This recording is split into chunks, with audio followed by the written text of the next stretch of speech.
L'échelle de la nature. Quand Aristote s'occupe de faire le ménage dans l'existence, il commence aussitôt par dire que toutes les choses dans la nature peuvent être divisées en deux groupes principaux. D'un côté, les choses inanimées, telles les pierres, les gouttes d'eau et les mottes de terre.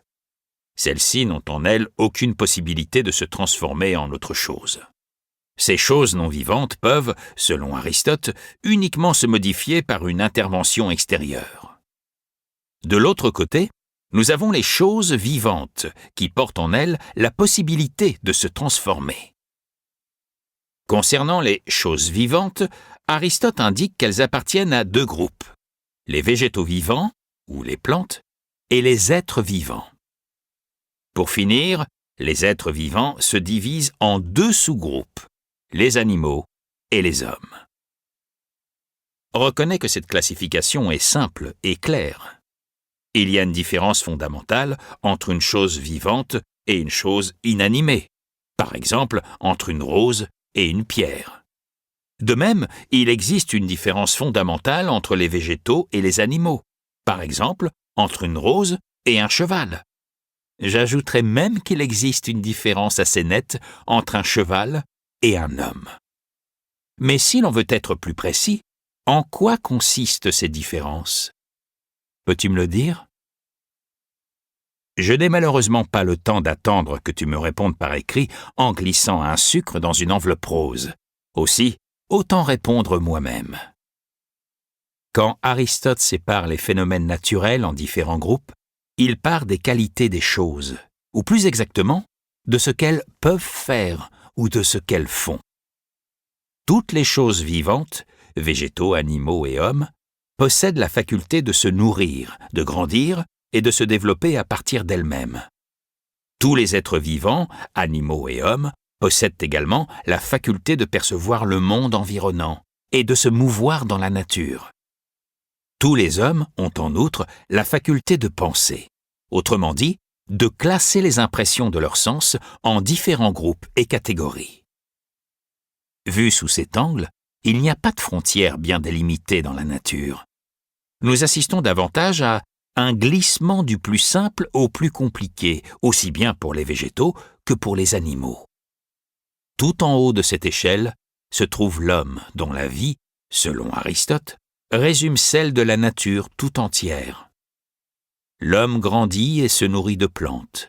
Il possède la faculté de percevoir le monde et de s'y mouvoir au même titre que les animaux, tout en étant le seul, par ailleurs, à posséder une capacité exceptionnelle, celle de penser de manière rationnelle. L'homme détient là une parcelle de raison divine, Sophie. Oui, j'ai bien dit divine. Aristote déclare dans certains passages qu'il doit exister un Dieu qui doit avoir mis tout l'univers en mouvement. Dieu se trouve ainsi placé tout en haut de l'échelle de la nature. Aristote pensait que les mouvements des étoiles et des planètes gouvernaient les mouvements sur la Terre. Mais il doit exister quelque chose qui mette aussi en mouvement les planètes. C'est ce qu'Aristote appelait le premier moteur, ou Dieu. Le premier moteur, lui-même ne bouge pas, mais c'est lui qui est la première cause des mouvements des planètes et partant de tous les mouvements dans la nature. L'éthique. Revenons à l'homme, Sophie. La forme de l'homme est, selon Aristote, qu'il a à la fois une âme de plante, âme végétative, une âme d'animal, âme sensitive, et une âme de raison, âme intellective. Il s'interroge alors. Comment l'homme devrait-il vivre? Que faut-il pour qu'un homme vive une vie épanouie? Je vais répondre en une seule phrase. L'homme ne sera heureux que s'il développe toutes les facultés qu'il possède en puissance. Aristote distinguait 3 formes de bonheur. La première forme de bonheur est une vie dans le plaisir et les divertissements. La deuxième forme de bonheur est de vivre en citoyen libre et responsable. La troisième forme de bonheur est de vivre en savant et philosophe. Aristote souligne que ces trois conditions doivent être réunies pour que l'homme mène une vie heureuse. Il rejetait toute forme de parti pris. Mais s'il avait vécu aujourd'hui, il aurait sans doute critiqué celui qui ne cultive que son corps ou sa tête. Dans les deux cas, ce sont des limites extrêmes qui sont chaque fois l'expression d'un mode de vie déréglé. Concernant les relations avec les autres hommes, Aristote indiqua la voie royale. Nous ne devons être ni lâches ni casse-cou, mais courageux. Faire preuve de peu de courage est de la lâcheté, et trop de courage, c'est de l'inutile témérité. De la même façon, nous ne devons nous montrer ni avares ni dépensiers, mais généreux. Là encore, ne pas être assez généreux, cela s'appelle l'avarice. Et être trop généreux, c'est jeter l'argent par les fenêtres. C'est la même chose pour la nourriture. Il est dangereux de ne pas manger assez, et il est aussi dangereux de trop manger. L'éthique d'Aristote, comme celle de Platon, rappelle la médecine grecque. Vivre dans l'équilibre et la modération est l'unique moyen pour un homme de connaître le bonheur ou l'harmonie. La politique. Que l'homme ne doit jamais se cantonner à un seul aspect des choses. Ceci se retrouve dans la conception d'Aristote sur la société. L'homme est, dit-il, un animal politique. Sans la société autour de nous, nous ne serions pas vraiment des hommes. La famille et le village couvrent nos besoins de base pour vivre, tels que la nourriture, la chaleur, le mariage et l'éducation des enfants. Quant à la plus haute forme de société, ce ne peut être que l'État. Alors comment organiser l'État? Tu te souviens sans doute de la cité philosophique chez Platon. Aristote cite trois différentes formes réussies d'État. La première est la monarchie, où il n'y a qu'un seul chef d'État. Pour que cette forme d'État soit bonne, elle ne doit pas succomber à la tyrannie, c'est-à-dire à la mainmise sur l'État d'un seul dirigeant pour son bien personnel. Une autre forme d'État est l'aristocratie. Dans une aristocratie, on trouve un nombre plus ou moins important de dirigeants. Cette forme d'État doit veiller à ne pas devenir un jouet entre les mains de quelques hommes de pouvoir, on dirait aujourd'hui une junte militaire. La troisième forme d'État, Aristote l'appelait polis, ce qui signifie démocratie. Mais cette forme d'État, elle aussi a un revers. Une démocratie peut rapidement dégénérer en État totalitaire. L'image de la femme. Pour finir, nous dirons un mot concernant sa conception de la femme. Elle n'est malheureusement pas aussi sublime que celle de Platon. Aristote n'était pas loin de penser qu'il manquait quelque chose à la femme. Elle était un homme imparfait. Dans la procréation, la femme est passive et reçoit, tandis que l'homme est actif et donne. L'enfant, selon Aristote, n'hérite que des qualités de l'homme. Il croyait que toutes les qualités de l'enfant se trouvaient telles quelles dans la semence de l'homme. La femme était comme la terre qui se contentait d'accueillir et de faire pousser la semence, alors que l'homme était, lui, le semeur. Ou encore, pour reprendre les termes d'Aristote, l'homme donne la forme et la femme la matière. Qu'un homme aussi intelligent qu'Aristote puisse se tromper aussi lourdement sur les rapports entre hommes et femmes est bien entendu surprenant et tout à fait regrettable. Mais cela prouve deux choses. Premièrement, Aristote ne devait pas avoir une grande expérience de la vie des femmes et des enfants. Deuxièmement, cela montre à quel point il est dangereux de laisser les hommes entièrement souverains en matière de philosophie et de science. L'erreur de jugement d'Aristote sur les hommes et les femmes fut particulièrement désastreuse, car c'est sa conception, et non celle de Platon, qui prévalut jusqu'au Moyen Âge. L'Église hérita ainsi d'une conception de la femme qui ne reposait aucunement sur la Bible. Jésus, lui, n'était pas misogyne. Je ne t'en dis pas plus, mais tu auras bientôt de mes nouvelles. Quand Sophie eut lu et relu le chapitre sur Aristote, elle rangea les feuilles dans l'enveloppe jaune et, jetant un coup d'œil sur sa chambre, fut frappée du grand désordre qui y régnait. Le sol était jonché de livres et de classeurs, l'armoire débordait de chaussettes, de collants, de chemisiers et de jeans. Sur la chaise de son bureau s'entassaient pêle-mêle des vêtements à mettre au sale. Sophie sentit monter en elle une irrésistible envie de ranger. La première chose qu'elle fit fut de vider toutes les étagères de l'armoire. Elle étala tout par terre. Il était important de tout reprendre à zéro. Puis, elle s'appliqua à plier soigneusement tous ses vêtements et à les remettre sur les étagères. Son armoire en comptait 7. Sophie en réserva une pour ses maillots de corps et ses t-shirts, une pour ses chaussettes et ses collants, et une pour ses pantalons. Elle finit par les remplir toutes les unes après les autres. Elle savait exactement où ranger chaque chose. Quant aux vêtements qui allaient aux salles, elle les fourra dans un sac en plastique qu'elle trouva sur l'étagère du bas. Elle arriva à tout ranger. Sauf une chose, un mi-bas blanc. D'abord, il n'y en avait qu'un, et de plus, il n'était pas à elle. Elle l'examina sous toutes les coutures, aucun nom n'était indiqué. Mais Sophie avait de sérieuses présomptions quant à l'identité de sa propriétaire. Elle le jeta sur l'étagère du haut, où se trouvaient déjà le Lego, la cassette vidéo et le foulard en soie rouge.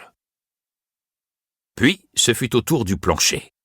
Sophie tria les livres, les classeurs, les revues et les posters, exactement comme l'avait décrit le professeur de philosophie dans son chapitre sur Aristote.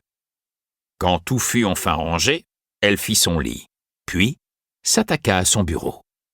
Pour finir, elle rassembla toutes les feuilles consacrées à Aristote et les remit en ordre.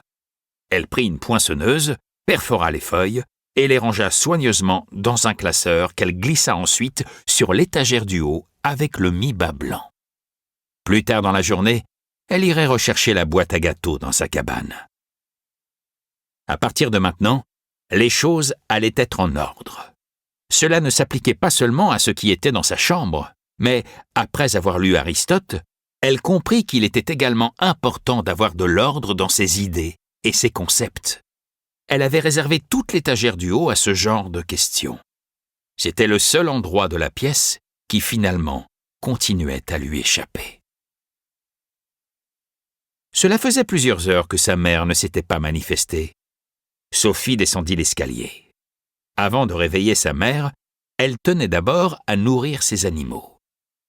Dans la cuisine, elle se pencha au-dessus du bocal des poissons.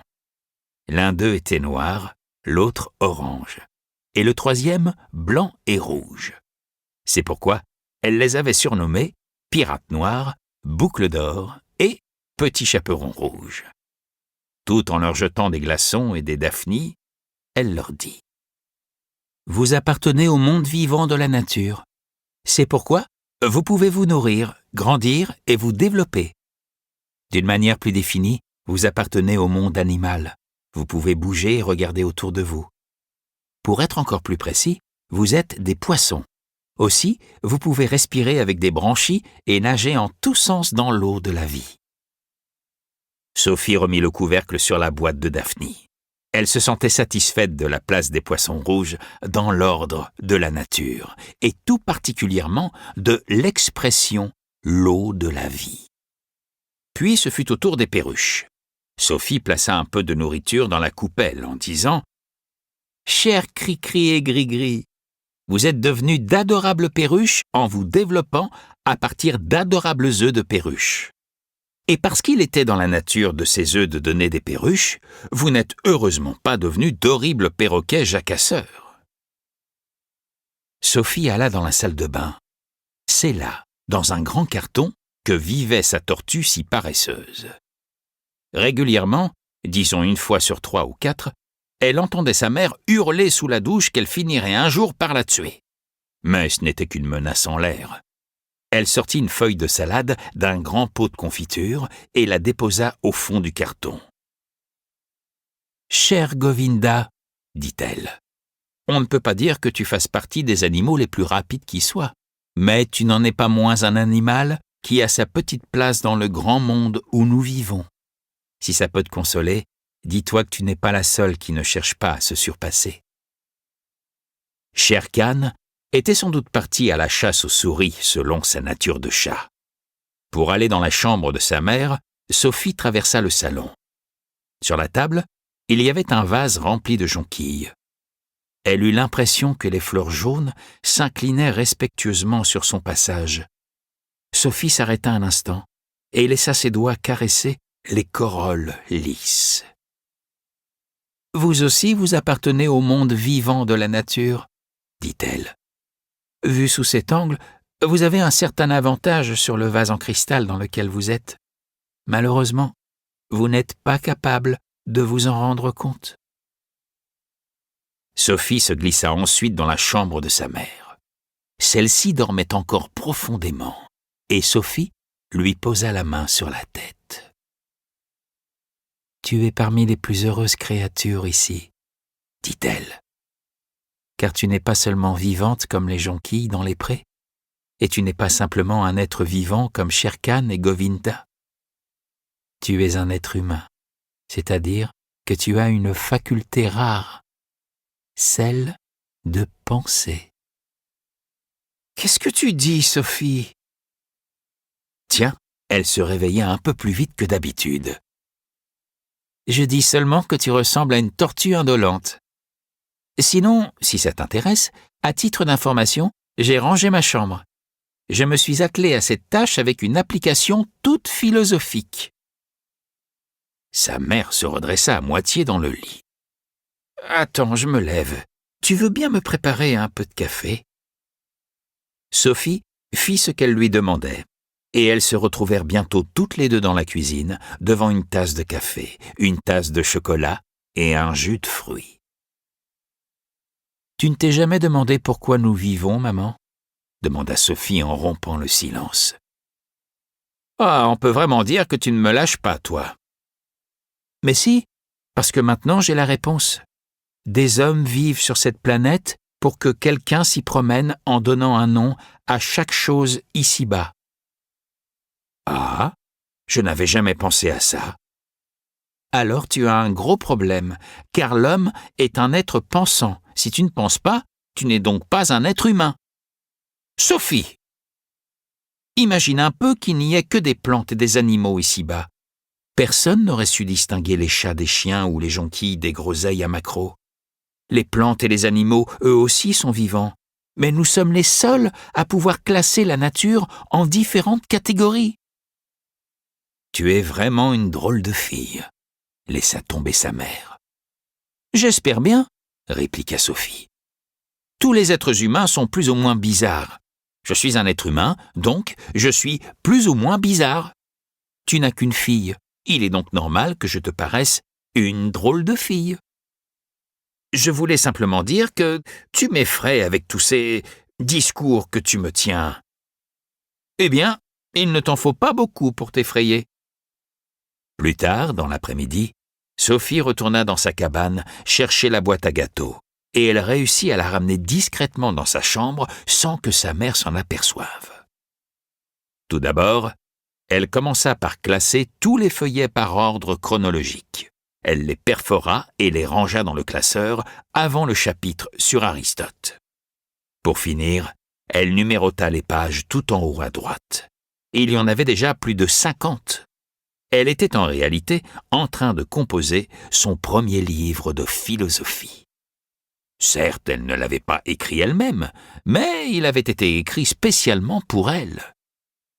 Elle n'avait pas encore eu le temps de penser à ses devoirs pour lundi. Elle risquait d'avoir une interrogation écrite en religion.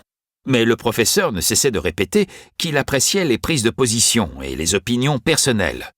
Et Sophie se rendait compte qu'elle commençait maintenant à savoir argumenter. Chapitre 12.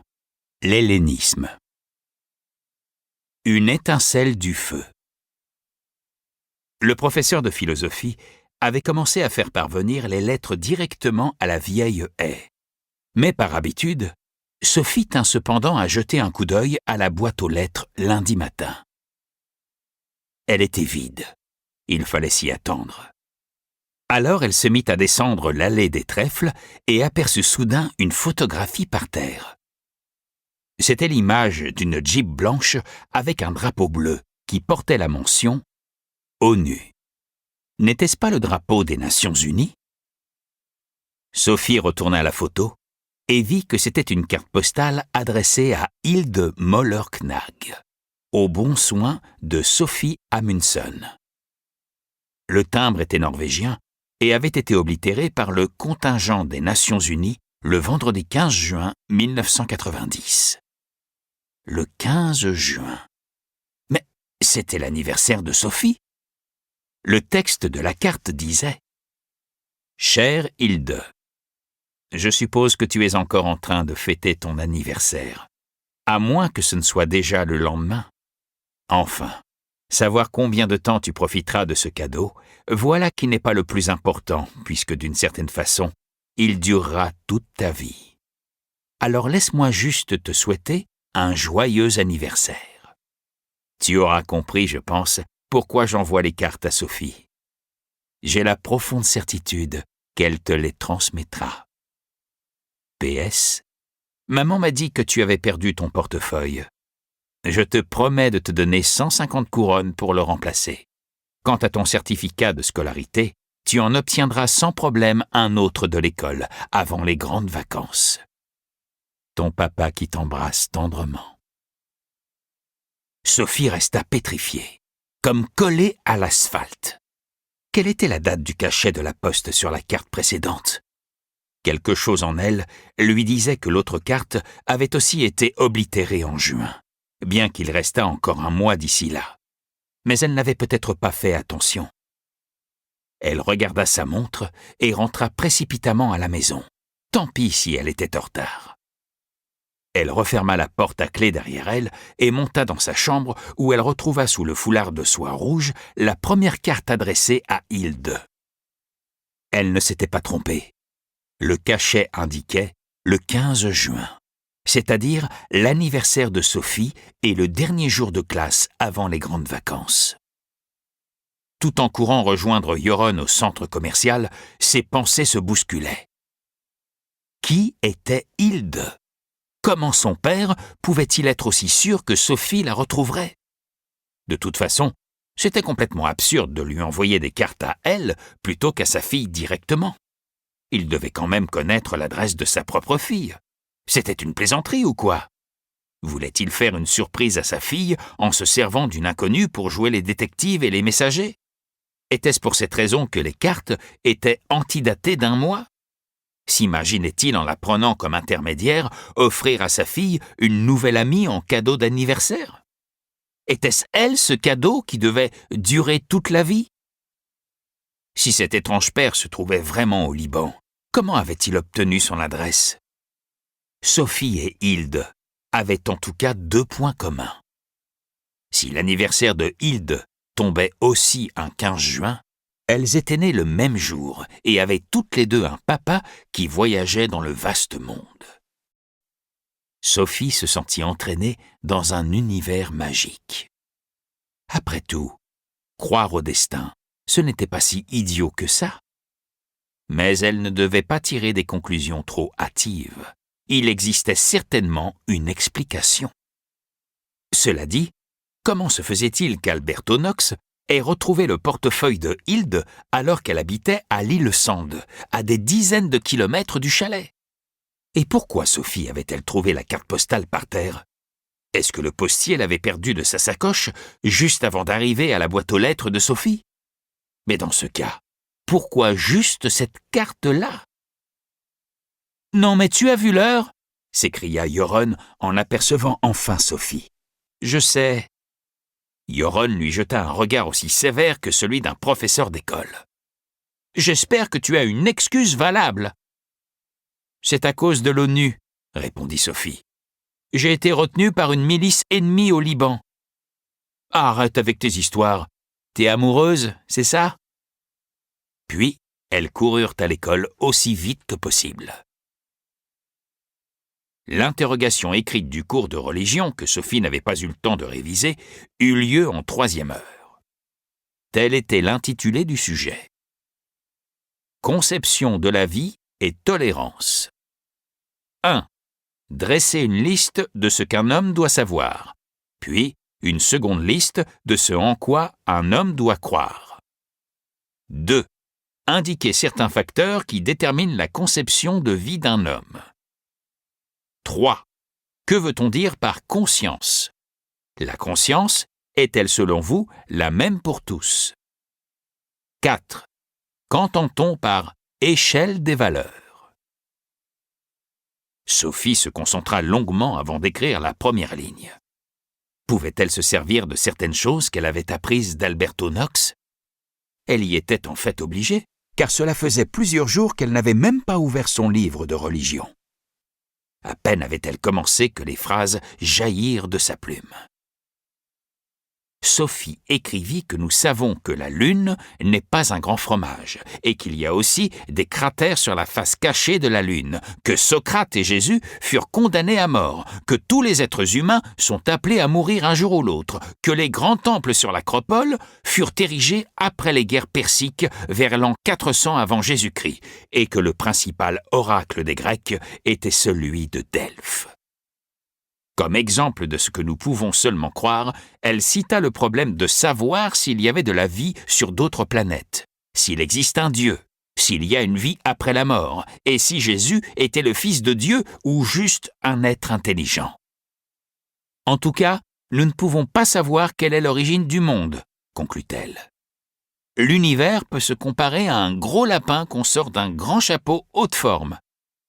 Les philosophes essaie de grimper le long de l'un des poils fins de la fourrure du lapin pour regarder le grand magicien droit dans les yeux. Y parviendront-ils un jour? On peut se poser la question. Mais si chaque philosophe grimpe sur le dos d'un autre philosophe, ils finiront par s'éloigner de plus en plus de la fourrure moelleuse du lapin. Et à mon avis, ils réussiront un jour. PS.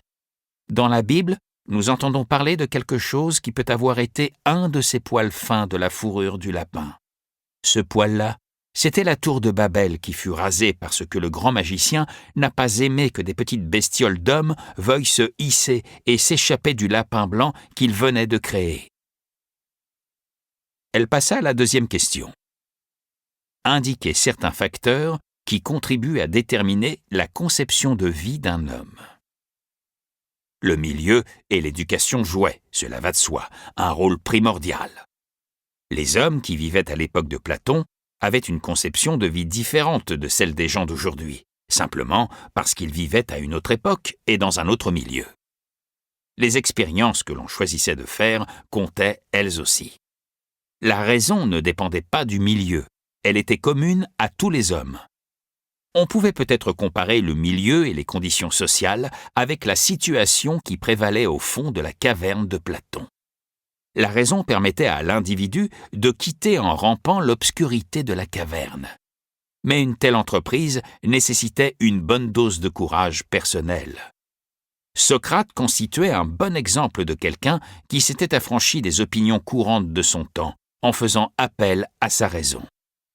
Sophie conclut en écrivant « De nos jours, des hommes de pays et de cultures très différents se mêlent de plus en plus. Dans un même immeuble, on peut voir se côtoyer des chrétiens, des musulmans et des bouddhistes. Il importe davantage de respecter la croyance de chacun plutôt que de se demander pourquoi tous ne croient pas en la même chose. » Tout bien réfléchi, Sophie trouva qu'elle ne se débrouillait pas trop mal avec ce qu'elle avait appris de son prof de philosophie. Il suffisait de rajouter quelques remarques sensées ici et là et reprendre des phrases qu'elle avait lues ou entendues dans un autre contexte. Elle attaqua la troisième question. Qu'entend-on par conscience? La conscience est-elle selon vous la même pour tous?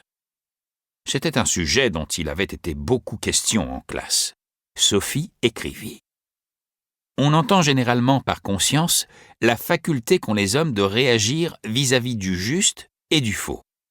Tous les hommes possèdent, selon moi, cette faculté. En d'autres termes, la conscience est innée. Socrate aurait dit la même chose. Mais ce qu'on entend par conscience peut beaucoup varier d'un individu à l'autre. Il est légitime de se demander si sur ce point, les sophistes n'avaient pas raison. Eux pensaient que la distinction entre le juste et le faux dépendait avant tout du milieu dans lequel l'individu grandit, alors que Socrate prétendait que la conscience était commune à tous. Il est difficile de dire qui a raison et qui a tort, car si certains hommes n'ont pas mauvaise conscience à se montrer nus, la plupart ont en tout cas mauvaise conscience s'ils ont fait du tort à leur prochain. Précisons en passant qu'avoir une conscience n'est pas la même chose qu'utiliser sa conscience. Certaines personnes peuvent paraître agir sans le moindre scrupule, mais à mon avis, ils ont aussi une conscience, même si cette dernière est bien cachée. Ainsi, il est des êtres apparemment dépourvus de raison, mais c'est parce qu'ils ne s'en servent pas. PS, la raison, comme la conscience, peuvent être comparées à un muscle. Si on ne se sert pas d'un muscle, il devient progressivement de plus en plus faible. Il ne restait plus que la dernière question. Qu'entend-on par échelle des valeurs? C'était un sujet à la mode. Rien de tel que savoir conduire pour se déplacer rapidement d'un endroit à l'autre. Mais si les automobilistes contribuent à la mort de la forêt et à l'empoisonnement de la nature, on se trouve confronté à un problème moral. Et Sophie écrivit que des forêts saines et une nature propre étaient finalement plus importants que d'arriver vite au travail. Elle cita d'autres exemples et conclut « Mon avis personnel est que la philosophie est une matière plus importante que la grammaire anglaise. Ce serait par conséquent respecter l'échelle des valeurs que de rogner un peu sur les heures d'anglais pour introduire la philosophie dans l'emploi du temps. » Pendant la récréation, le professeur prit Sophie à part. « J'ai déjà corrigé votre devoir, dit-il. Il était tout en haut de la pile. J'espère que vous y avez trouvé votre bonheur. C'est justement ce dont je voudrais vous parler. En un sens, vous avez répondu avec beaucoup de maturité. Oui, une maturité étonnante même, et très personnelle. Mais vous n'aviez pas révisé, n'est-ce pas? » Sophie se défendit. « Vous aviez dit que vous apprécieriez les considérations personnelles. » « Soit, mais il y a des limites. » Sophie le regarda droit dans les yeux. Elle trouvait qu'elle pouvait se le permettre après tout ce qu'elle venait de vivre. « J'ai commencé à étudier la philosophie, » déclara-t-elle. « Cela donne de bonnes bases pour se forger ses propres opinions. Mais cela rend votre devoir difficile à noter. Soit je vous donne 20, soit je vous mets 0. Ce que j'ai écrit est donc tout juste ou tout faux, c'est ça? Allez, on va dire 20, conclut le professeur. Mais que cela ne vous empêche pas de réviser la prochaine fois. Quand Sophie revint de l'école l'après-midi, elle jeta son cartable dans l'escalier et courut aussitôt vers sa cabane. Elle trouva une enveloppe jaune posée sur la grosse racine. Les coins étaient tout secs. Cela devait faire quelque temps qu'Hermès était venu la déposer. Elle emporta l'enveloppe et s'enferma dans la maison. Elle donna d'abord à manger à tous ses animaux, puis monta dans sa chambre. Elle s'allongea sur le lit, ouvrit la lettre d'Alberto et lut « L'hellénisme ». « Comment ça va depuis la dernière fois, Sophie? Je t'ai déjà parlé des philosophes de la nature, de Socrate, de Platon et d'Aristote. Avec eux, tu as en main les fondements de la philosophie occidentale. C'est pourquoi nous laisserons tomber dorénavant les questions à méditer entre chaque leçon que je te donnais en devoir dans une enveloppe blanche. Les devoirs et autres exercices, je pense que tu en as déjà assez comme cela en classe.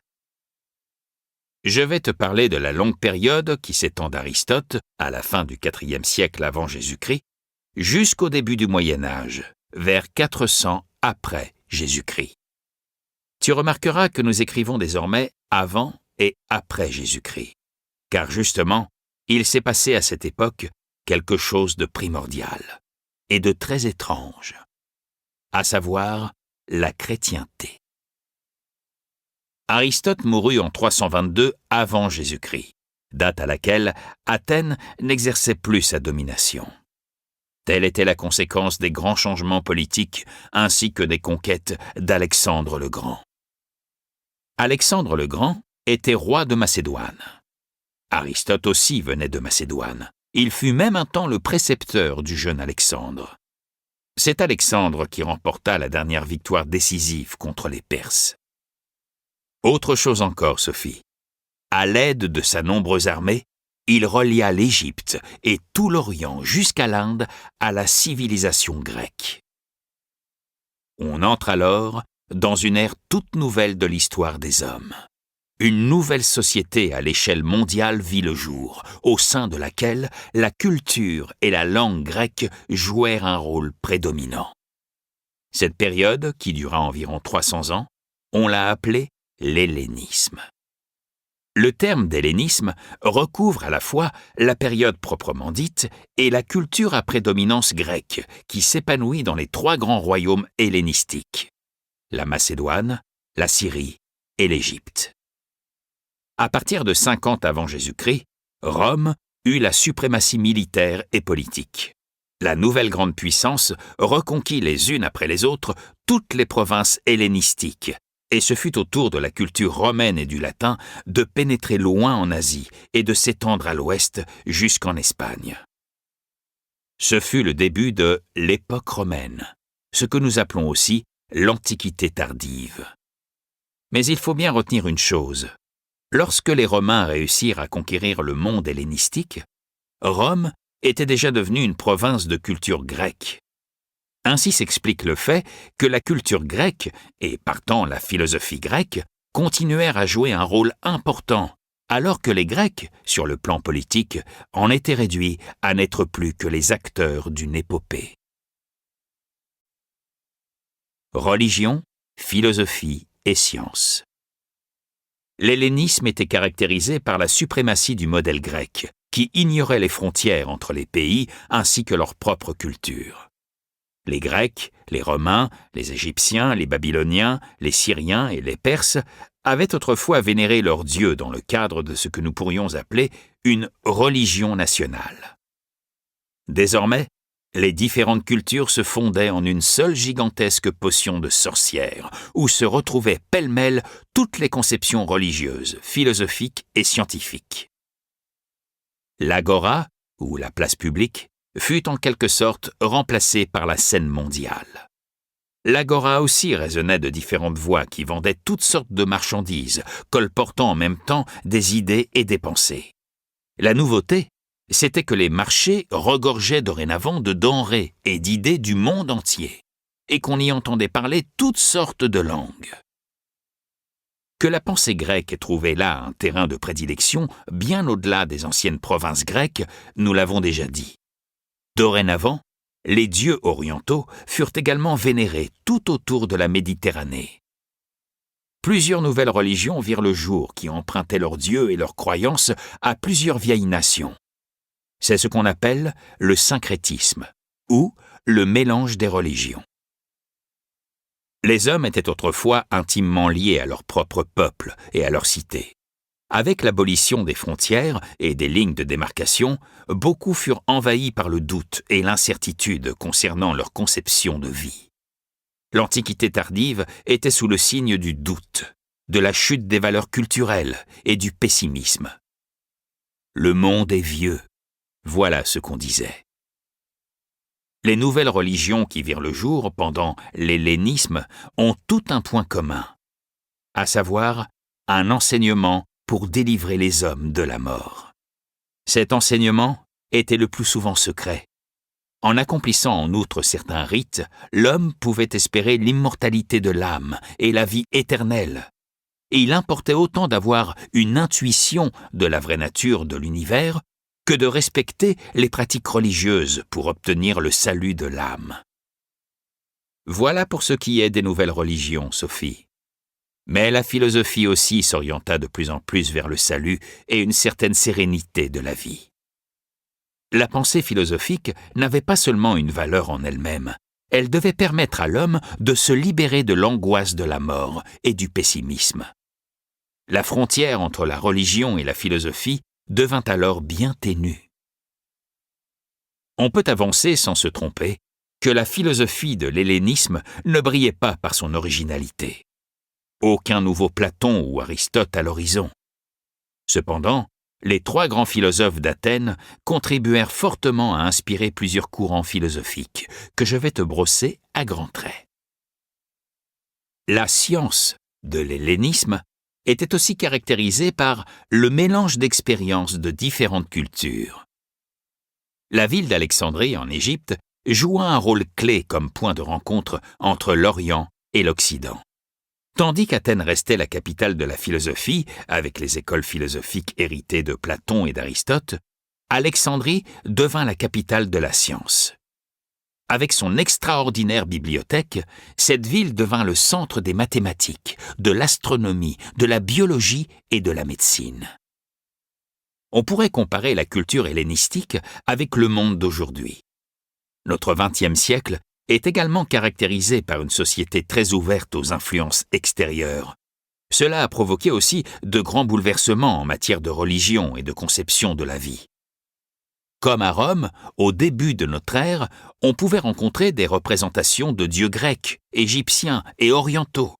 Nous pouvons trouver à la fin du XXe siècle des représentations religieuses de toutes les parties du monde dans la plupart des grandes métropoles européennes.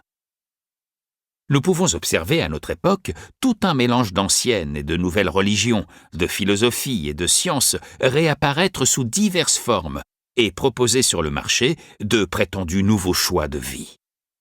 Méfions-nous de ces prétendus nouveaux savoirs, qui ne sont en réalité bien souvent que des résurgences d'anciennes connaissances qui remontent, entre autres, à l'hellénisme.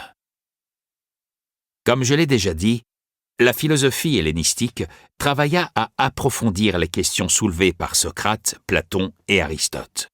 Le problème essentiel pour eux était de définir la meilleure façon pour un homme de vivre et de mourir.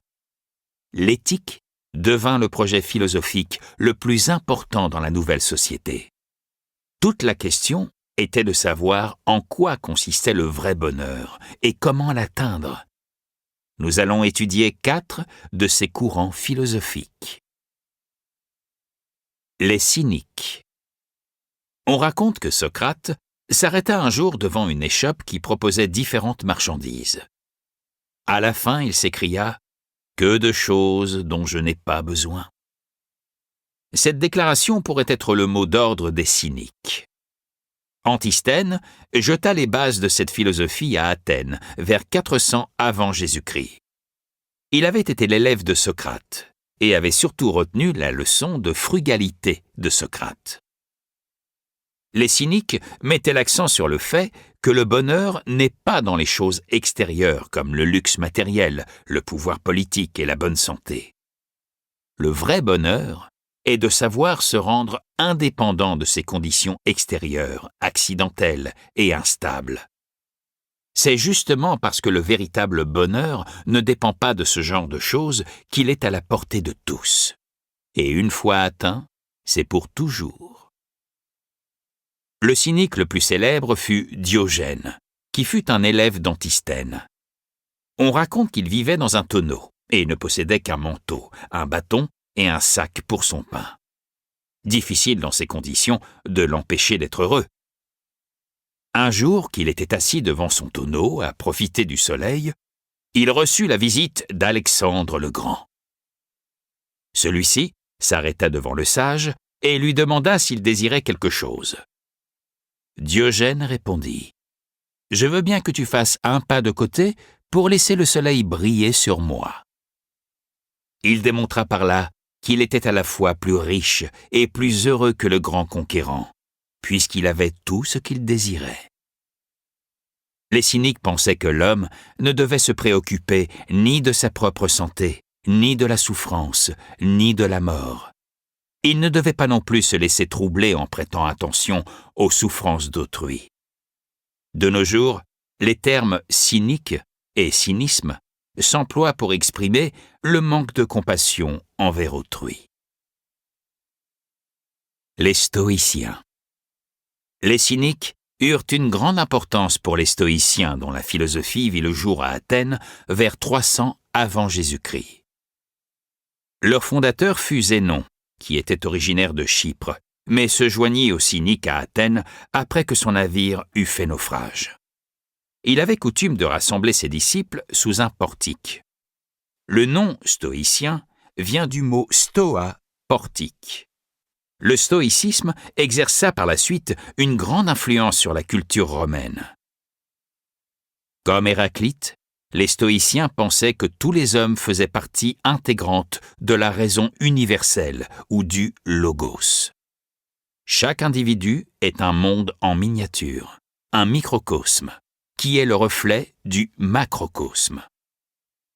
Ceci permettait d'établir un droit valable pour tous les hommes, le droit naturel. Parce que le droit naturel est fondé sur la raison intemporelle de l'homme et de l'univers, il ne change pas en fonction du temps et du lieu. Ils prirent ainsi le parti de Socrate contre les sophistes.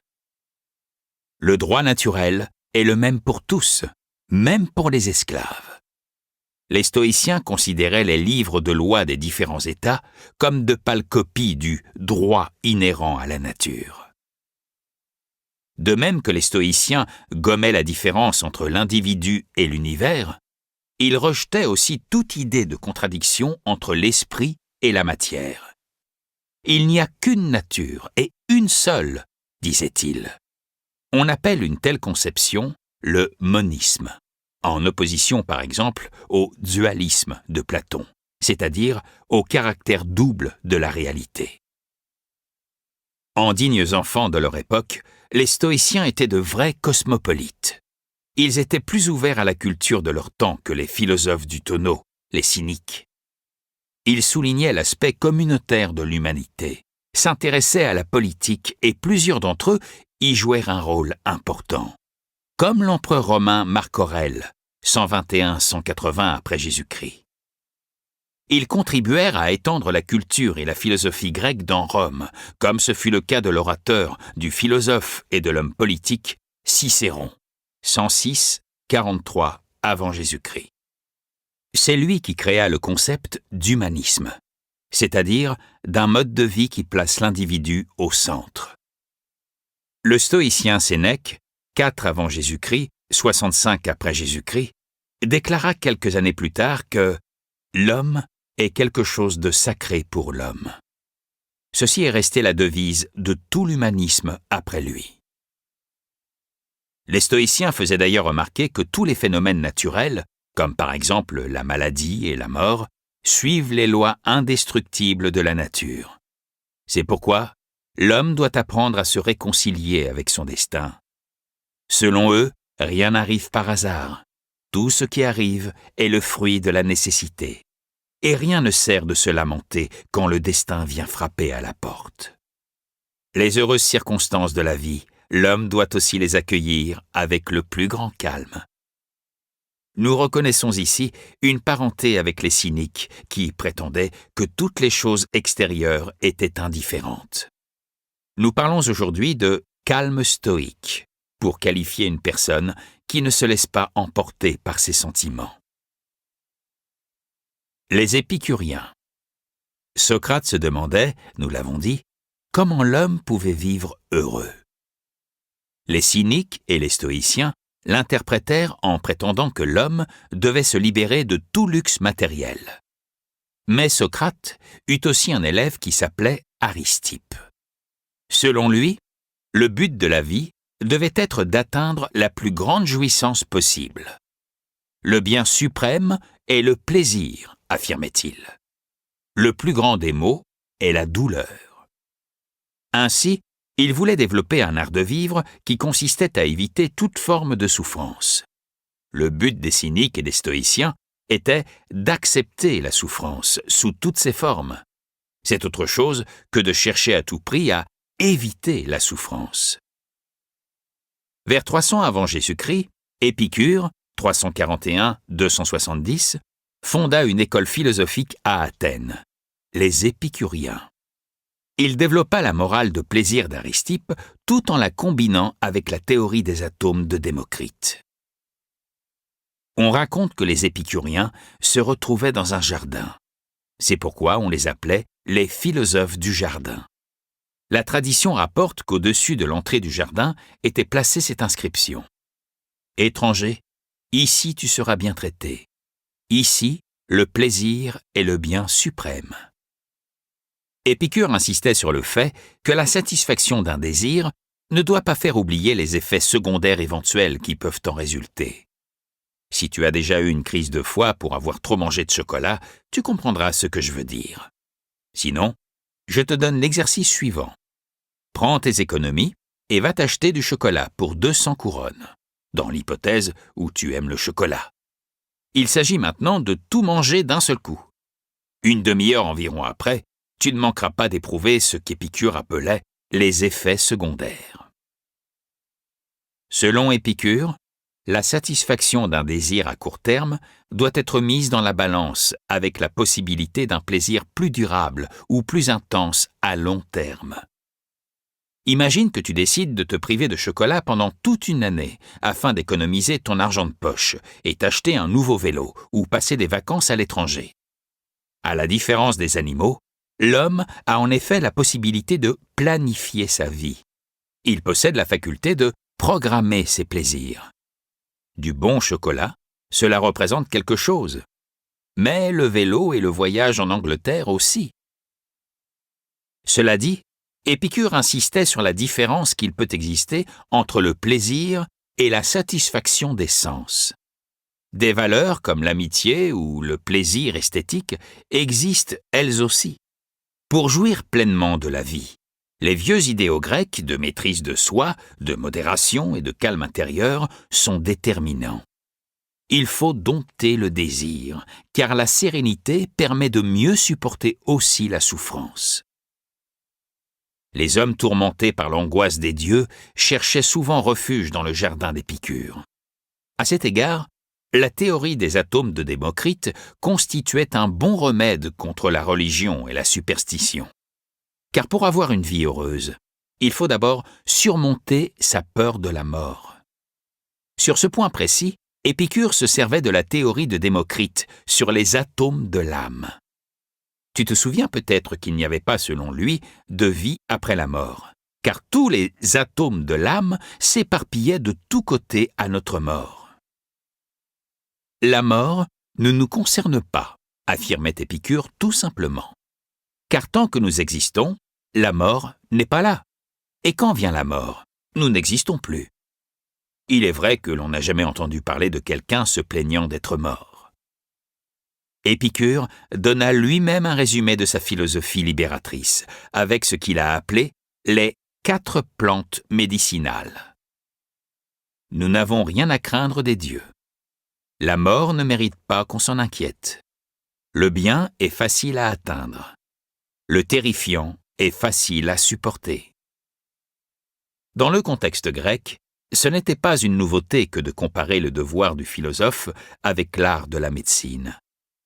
La pensée qui sous-tend ce discours est que l'homme doit se munir d'une pharmacie de voyage philosophique qui contienne ces 4 plantes miracles. À la différence des stoïciens, les épicuriens manifestaient peu d'intérêt pour la politique et la vie sociale. Vivons cachés, tel était le conseil d'Épicure. Nous pouvons hasarder une comparaison entre son jardin et les communautés de jeunes d'aujourd'hui qui partagent le même appartement. De nombreuses personnes, à notre époque, ont cherché à trouver un refuge, un havre de paix pour échapper à une société trop anonyme. À la suite d'Épicure, beaucoup se sont cantonnés à la seule satisfaction de leurs désirs, avec pour devise « Vis le moment présent ». Le terme « épicurien » s'utilise de nos jours pour qualifier de manière péjorative un bon vivant. Le néoplatonisme. Les cyniques, les stoïciens et les épicuriens se référaient, nous l'avons vu, aux présocratiques comme Héraclite et Démocrite, ainsi qu'à Socrate. Mais le courant d'idées le plus remarquable dans l'Antiquité tardive fut surtout inspiré par la théorie de Platon. C'est pourquoi nous l'appelons le néoplatonisme. Le néoplatonicien le plus important fut Plotin, environ 205-270, qui étudia la philosophie à Alexandrie et vint par la suite s'établir à Rome. Il est intéressant de noter qu'il venait d'Alexandrie, cette ville qui pendant des siècles avait été le point de rencontre entre la philosophie grecque et la mystique orientale. Dans ses bagages, Plotin avait une théorie du salut qui allait devenir un sérieux concurrent pour le christianisme à ses débuts. Mais le néoplatonisme allait aussi exercer une forte influence sur la théologie chrétienne.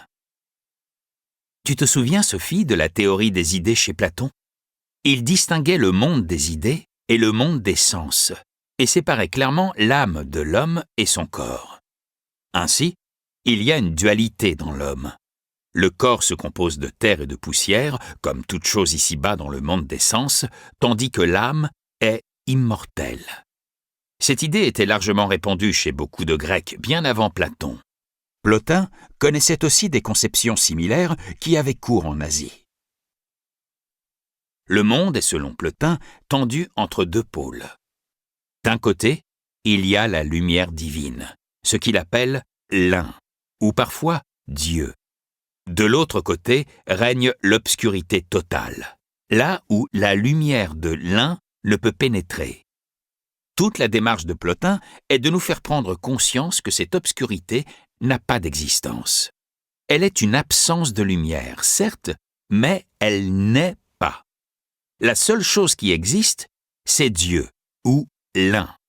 Mais telle une source de lumière qui petit à petit se perd dans le noir, il y a une certaine limite à la portée du rayonnement divin. Selon Plotin, l'âme reçoit les rayons de l'un, tandis que la matière est cette obscurité qui n'a pas de réelle existence. Même les formes dans la nature reçoivent toutes un pâle reflet de l'un. Imagine, chère Sophie, un feu de camp dans la nuit. Des étincelles crépitent de tous côtés. Dans un large périmètre autour du feu, la nuit est comme illuminée, et à des kilomètres de là, on apercevra la faible lumière de ce feu lointain. Si nous nous éloignons davantage, nous ne verrons plus qu'un minuscule point lumineux, tel une faible lanterne dans la nuit. Et si nous nous éloignons encore davantage, la lumière ne nous parviendra plus. À un endroit, la lumière se perdra dans le noir. Et quand il fait tout noir, nous ne pouvons rien voir. Il n'y a alors ni ombre, ni silhouette. Représente-toi maintenant la réalité comme ce feu de camp. Ce qui brûle, c'est Dieu. Et l'obscurité à l'extérieur est la matière dont sont faits les hommes et les animaux. Tout près de Dieu se trouvent les idées éternelles qui sont la matrice de tout ce qui est créé. L'âme de l'homme est avant toute chose une étincelle du feu. Cependant, toute la nature reçoit un peu du rayonnement divin. Il suffit de regarder tous les êtres vivants, même une rose ou une jacinthe des bois dégage quelque chose de la lumière divine. Le plus loin du Dieu vivant, on trouve la terre, l'eau et la pierre. Je dis que tout ce qui est participe du mystère divin. Nous voyons que quelque chose brille au fond d'un tournesol ou d'une pensée sauvage. Un papillon qui volette de fleur en fleur ou un poisson rouge qui nage dans son bocal nous font pressentir ce mystère insondable. Mais c'est grâce à notre âme que nous nous approchons le plus près de Dieu. Là seulement, nous faisons un avec le grand mystère de la vie.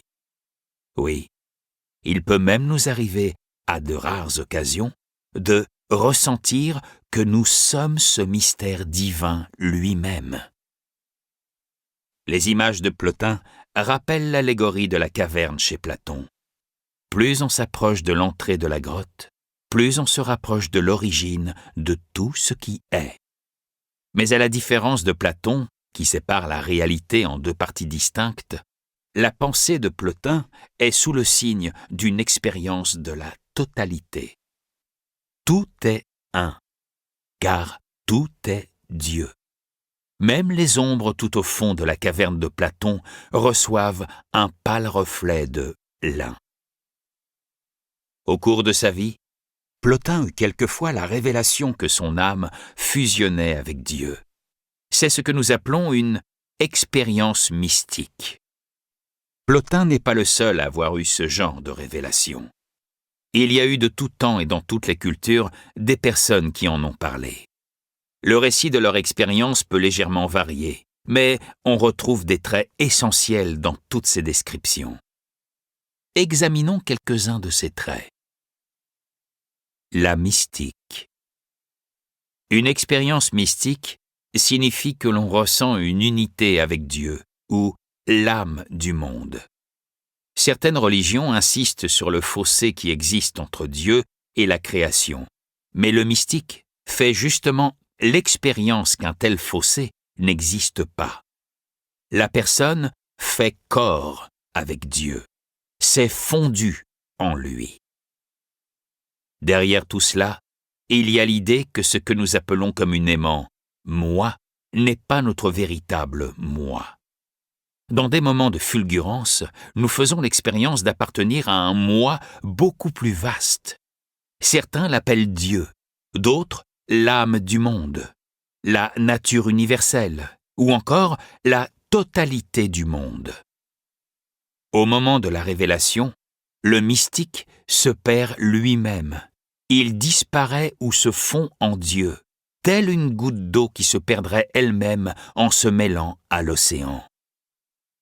Un mystique indien s'exprima en ces termes. « Quand j'étais, Dieu n'était pas. Quand Dieu est, je ne suis plus. » Le mystique chrétien Angelus Silesius, 1624-1677, dit quant à lui que chaque goutte devient l'océan en se fondant en lui, de même que l'âme s'élève et devient Dieu. Tu penses peut-être que ce ne doit pas être très agréable de se perdre soi-même. Je comprends tes réticences. Seulement voilà, ce que tu perds a infiniment moins de valeur que ce que tu gagnes. Tu te perds toi-même dans ta forme présente, mais tu prends aussi conscience que tu es quelque chose d'infiniment plus grand. Tu es l'univers. Oui, c'est toi, Sophie, qui es l'âme du monde. C'est toi qui es Dieu. Même si tu dois renoncer à toi-même en tant que Sophie Amundsen, console-toi en te disant que tu finiras bien un jour ou l'autre par perdre ce « moi » de tous les jours. Ton vrai moi, que tu ne peux réussir à connaître qu'en renonçant à toi-même, est selon les mystiques semblable à un feu étrange qui brûle de toute éternité. Mais une telle expérience mystique n'arrive pas toujours d'elle-même. Le mystique doit souvent suivre le chemin de la purification et de l'illumination à la rencontre de Dieu. Ce chemin consiste en un mode de vie rudimentaire et en diverses pratiques méditatives. Et un jour survient où le mystique atteint son but et peut enfin s'écrier « Je suis Dieu » ou « Je suis toi ». Nous trouvons des orientations mystiques au sein de toutes les grandes religions dans le monde. Et il est frappant de constater à quel point les descriptions que le mystique fait de son expérience se rejoignent par-delà les différences culturelles. Ce n'est que lorsque le mystique tente de donner une interprétation religieuse ou philosophique de son expérience que l'arrière-plan culturel réapparaît. Dans la mystique occidentale, influencée par les religions monothéistes, judaïsme, christianisme et islam, le mystique souligne qu'il fait l'expérience d'une rencontre avec un Dieu personnel. Même si Dieu est présent dans la nature et dans l'âme de l'homme, il plane aussi bien au-dessus du monde. Dans la mystique orientale, c'est-à-dire au sein de l'hindouisme, du bouddhisme et du taoïsme, il est plus courant de souligner que le mystique fait l'expérience d'une fusion totale avec Dieu, ou l'âme du monde. « Je suis l'âme du monde », peut s'écrier le mystique, ou encore « Je suis Dieu ». Car Dieu n'est pas aussi dans le monde, il n'est précisément en aucun autre lieu que là. En Inde tout particulièrement, il y a eu bien avant l'époque de Platon de forts courants mystiques. Swami Vivekananda, qui fit connaître la pensée hindoue en Occident, dit un jour « De même que certaines religions dans le monde nomment athée l'homme qui ne croit pas à un Dieu existant en dehors de sa personne, nous disons quant à nous qu'est athée l'homme qui ne croit pas en lui-même. De ne pas croire à la splendeur de sa propre âme. Voilà ce que nous nommons athéisme. Une expérience mystique peut se révéler d'une grande importance pour l'éthique. Un ancien président indien, Radhakrishnan, déclara un jour « Tu dois aimer ton prochain comme toi-même, parce que tu es ton prochain. C'est une illusion qui te fait croire que ton prochain est autre chose que toi-même. » Il existe aussi des personnes qui, sans appartenir à une quelconque religion, peuvent témoigner d'une expérience mystique. Ils ont soudain ressenti quelque chose qu'ils ont appelé la conscience cosmique ou sentiment astral. Ils se sont sentis arrachés du temps et ont fait l'expérience du monde sous l'angle de l'éternité. Sophie se redressa sur son lit. Il fallait qu'elle s'assure qu'elle avait toujours un corps. Au fur et à mesure qu'elle avançait dans sa lecture sur Plotin et les mystiques, elle avait commencé à se sentir flotter dans la chambre, sortir par la fenêtre ouverte et planer au-dessus de la ville. De là-haut, elle avait aperçu tous les gens sur la grande place et avait continué à flotter au-dessus de la terre où elle vivait, au-delà de la mer du Nord et de l'Europe, en survolant le Sahara, puis les vastes savanes africaines. La terre tout entière était devenue comme une seule personne vivante, et c'était comme si cette personne était Sophie elle-même. « Le monde, c'est moi », pensa-t-elle. Tout cet immense univers qu'elle avait si souvent ressenti comme incommensurable et angoissant, c'était son propre moi. Maintenant, l'univers restait majestueux et imposant, mais elle-même était à son tour devenue infiniment grande. Cette impression étrange eut au fait de se dissiper, mais Sophie savait que jamais elle ne l'oublierait. Quelque chose en elle s'était projeté hors d'elle et mêlé à l'ensemble de la création, telle une seule goutte de teinture qui pouvait donner de la couleur à toute une carafe d'eau. Quand ces impressions se dissipèrent, elle eut la sensation de se réveiller avec une migraine, après avoir fait un beau rêve. Légèrement déçue, elle constata qu'elle avait un corps qui essayait péniblement de se redresser dans le lit. Elle avait mal au dos d'être restée sur le ventre à lire. Mais l'expérience qu'elle venait de vivre resterait à jamais gravée dans sa mémoire. Elle parvint enfin à mettre un pied par terre. Elle perfora les feuilles et les archiva dans son classeur avec les autres leçons. Puis, elle alla se promener dans le jardin. Les oiseaux pépiaient comme si le monde venait d'être créé. Derrière les vieux clapiers à lapins, le vert tendre des bouleaux se détachait avec une telle netteté qu'on avait l'impression que le Créateur n'avait pas fini de mélanger la couleur. Pouvait-elle réellement croire que tout était un moi divin? Qu'elle avait en elle une âme qui était une étincelle du feu? S'il en était ainsi, alors elle était vraiment un être divin. Chapitre 13. Les cartes postales. Je m'impose une censure sévère. Pendant plusieurs jours, Sophie ne reçut aucune nouvelle du professeur de philosophie. Jeudi serait le 17 mai, le jour de la fête nationale, et il n'aurait pas classe le 18 non plus. Ce mercredi 16 mai, en sortant de l'école, Yoron demanda tout à coup « Et si on partait camper ?» Sophie pensa tout d'abord qu'elle ne pouvait pas s'absenter trop longtemps de la maison, mais elle prit sur elle. « Si tu veux. » Quelques heures plus tard, Yoron débarqua chez Sophie chargé de son gros sac à dos. Sophie aussi était prête avec la tente. Elles emportaient leurs sacs de couchage, des matelas isolants, des vêtements chauds, des lampes de poche, de grandes thermos de thé et plein de bonnes choses à manger. Quand la mère de Sophie rentra à la maison vers les 5 heures, elles eurent droit à toute une série de recommandations sur ce qu'il fallait faire et ne pas faire, et elles durent bien préciser où elles avaient l'intention d'aller. Elles répondirent qu'elles allaient camper du côté de Tjurtoppen. Peut-être qu'elles attendraient le lendemain matin pour partir.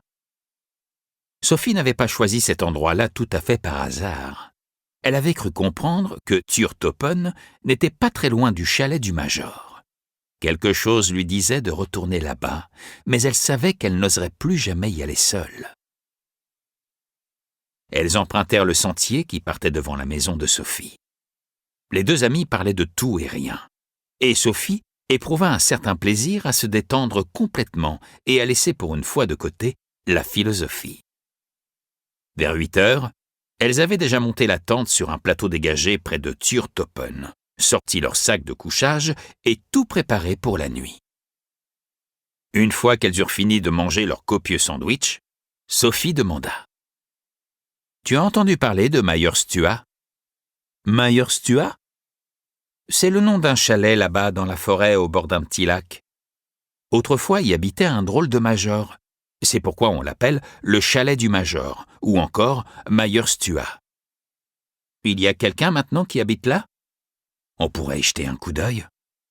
Mais c'est où ? Sophie indiqua une vague direction entre les arbres. Jorun n'était pas très chaude pour y aller, mais elles finirent par se mettre en route. Le soleil était bas à l'horizon. Elles s'enfoncèrent d'abord entre les hauts sapins, puis se frayèrent un chemin à travers le sous-bois et les broussailles, avant de trouver un sentier. Était-ce celui qu'elle avait pris l'autre dimanche matin ? Mais oui, elle reconnut de loin le chalet. « C'est là-bas », dit-elle. Elles arrivèrent au bord du petit lac. Sophie observa le chalet dont les volets étaient à présent fermés. La maison rouge semblait tout à fait abandonnée. Jorun regarda autour d'elle. « On va marcher sur l'eau ou quoi ?» demanda-t-elle. « Fais pas l'idiote, on y va en barque. » Sophie montra du doigt les roseaux. La barque avait été ramenée à la même place que la dernière fois. « Tu es déjà venue ?» Sophie fit non de la tête. C'était trop compliqué à expliquer. Comment parler de sa première visite sans dévoiler une partie du secret qui la liait à Alberto Knox et son cours de philosophie ? Elles se lancèrent quelques vannes et rirent de bon cœur pendant qu'elles traversaient le lac. Sophie veilla à bien tirer la barque sur la rive de l'autre côté et elles se retrouvèrent devant la porte. Jorun tourna la poignée. Mais il était clair qu'il n'y avait personne dans le chalet. « C'est fermé. Tu ne t'imaginais quand même pas que c'était ouvert. »« Attends, peut-être qu'on va trouver une clé, » dit Sophie. Elle se mit à chercher entre les pierres du mur. « Non, allez, on s'en va !» dit Jorun après quelques minutes. Mais au même instant, Sophie s'écria. « Ça y est, je l'ai trouvée !» Elle brandissait triomphalement une clé. Elle la mit dans la serrure et la porte s'ouvrit. Les deux amies se glissèrent rapidement à l'intérieur comme des voleuses. Il faisait froid et sombre à l'intérieur. « On y voit goutte !» dit Jorun. Mais Sophie avait tout prévu. Elle sortit de sa poche une boîte d'allumettes et en gratta une. Cela leur suffit juste pour se rendre compte que le chalet était complètement vide. Sophie en gratta une autre et eut le temps d'apercevoir une bougie dans un chandelier en fer forgé posé sur le bord de la cheminée. Elle l'alluma et elles purent enfin inspecter la pièce. « N'est-ce pas étonnant à quel point une petite lumière peut éclairer une telle obscurité ?»